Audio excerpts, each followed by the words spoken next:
Hi, guys. So wonderful to have you on Launch Left's Big Up episode. There are so many things that I could expound on about each of you individually, the achievements in your life and what you've done, just remarkable. But I know we have a short time, and I just wanted to share with our audience a little bit about Joy Ruckus Club, which is what's up for you both now.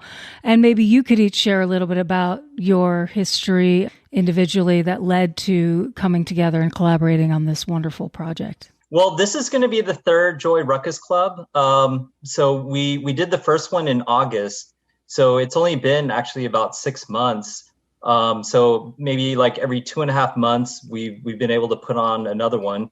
And yeah, so I linked up with Sessions. It was actually a little bit by accident. I think originally I was just, I have a booking agency, so that's kind of what I also do in the industry is like I'm known for making like concert tours, and then after the pandemic, basically, like I wasn't able to book tours, so I started trying to like book shows to like virtual platforms because I was like, okay, this is the new gig. So I approached Sessions kind of in that capacity. Just sort of like, hey, I got some artists, let's book them for some virtual shows. And then I guess they found out that I also promoted, and that's sort of what led to, like working together. It was sort of on accident. And it's been really good because Sessions has, really supported me to kind of dive deep into the parameters of like these virtual shows, and we're really kind of pushing the boundaries and trying to figure out like how, like I think doing a virtual show it's really a lot different than a live show. Like this Joy Ruckus Club we have coming up, it's like a 6-day event. It's like over 80 hours of music. One of the days is like 23 hours straight of music. You couldn't do that live. So I think we're testing, what we can do virtually, and Sessions has really supported me to, do these experiments and really, try to figure it out. So, well, that leads to asking, what is Sessions for those of us who don't know? Yeah, well, I mean, Sessions is a live streaming platform. I know there's a lot of those out there right now, but at its base, it's a place that musicians can go to perform for a virtual audience and engage with the virtual audience through various forms of interactivity. In some ways, much like many other platforms. There are a couple of things that I think make Sessions very different, though.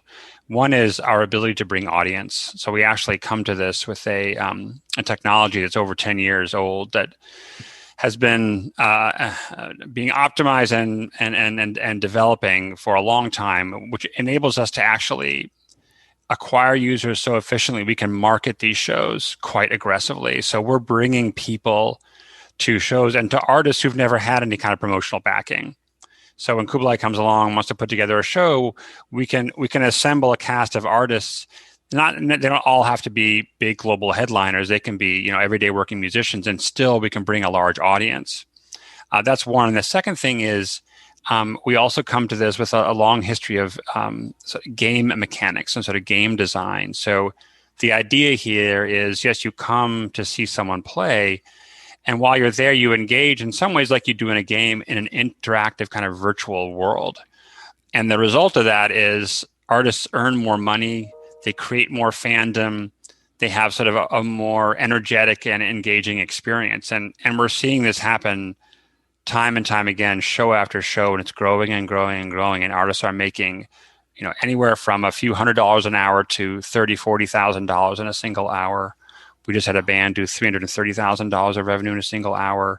So I think it has the potential to really change some of the basic economic realities for musicians. Do you want to tell us specifically a little bit about what Joy Ruckus Club is? It's basically like an Asian music festival. This is our 3rd edition. I think it's already kind of evolved like a little bit away from what it was originally. Mm-hmm. I think originally it was supposed to be like an Asian American virtual festival. But then with this one coming up starting next week, I mean, we have like an Australia stage, we have a Dubai stage, we have a Canada stage, we have a Europe stage. So it's gone like way beyond just Asian American. I mean, we have, these are showcases of Asian artists in those areas. Right. So it's really become a much more global kind of thing. But I guess most immediately, because we're in the midst of the Lunar New Year holiday. So next week, it's really being framed as a Lunar New Year festival. So yeah, and I think we're pretty much the only showcase of this kind of artistry, really. Without us, I'm not sure where some of these performers are even going to be performing. I mean, there's not many showcases like this. So yeah, so I think we're feeling like a void that is there, and I think it's a very unique festival. So I don't know too many festivals that have this kind of international scope. But again, this is all within the parameters of a virtual festival. So there's many things you can do in that you can't do in a live festival. So. You have to rethink festivals when you're online. The typical constraints you're used to working with, your geographic constraints, time zone constraints are all busted wide open.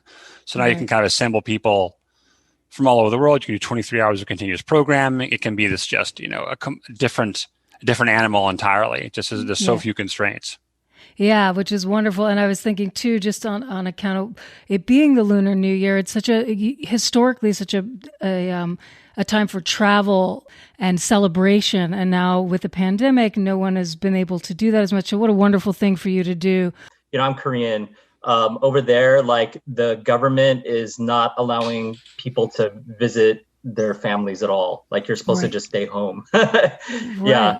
It's pretty extreme, more extreme than here. Yeah. So thanks for creating a cause for celebration when like so much is being like locked down. How did you all meet? So really what happened was I threw the first Joy Ruckus Club, not on Sessions, but on Twitch.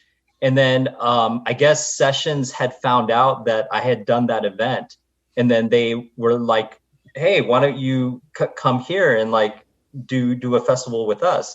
So I thought that was really cool because, usually I'm the one always like aggressively trying to approach and trying to make opportunities happen for me. But this time, they actually approached me and asked me to work with them. And then, so that's how I met Tim. And the second one that we did in November went really well. And then we made arrangements to do another one, and hopefully we'll keep at it and keep making more, and maybe make more festivals, different types of festivals too. And the beauty of these things is what happens is you pull together these fans and they wind up cross-pollinating, so someone who's an Australian artist plays a few songs. When they're done, the people watching him or her stick around, and the next artist pops on. Oh, they're from Dubai, and then the next artist pops on another part of the world. And so these audiences like just start to intermingle, and that benefits the listeners, of course, because they get to discover. But for the artists, it's great as well because they're getting to be on this giant virtual stage. And for many of these artists, they'd never had anything of this kind of size before. So it's a great amplifier. Yeah. And I really feel like it's like I'm a good fit with Sessions because I think our philosophies have been a little bit similar in that, it like a lot of live stream platforms, they're trying to feature like the biggest artists they can find, like only like, big celebrity type artists or like the most famous kind. But I think there's a much more like kind of democratic, kind of thinking going on at Sessions, which I think is similar to what Tim was doing with Pandora, where it's more about the everyman, the everyman musician.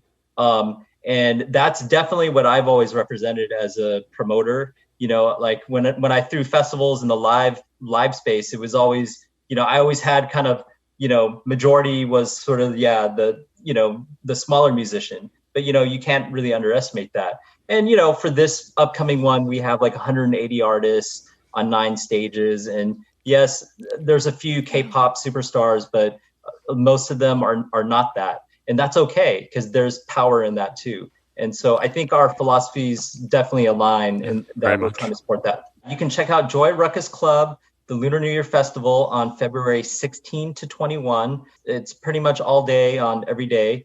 You can view it for free at sessionslive.com/Joy Ruckus Club.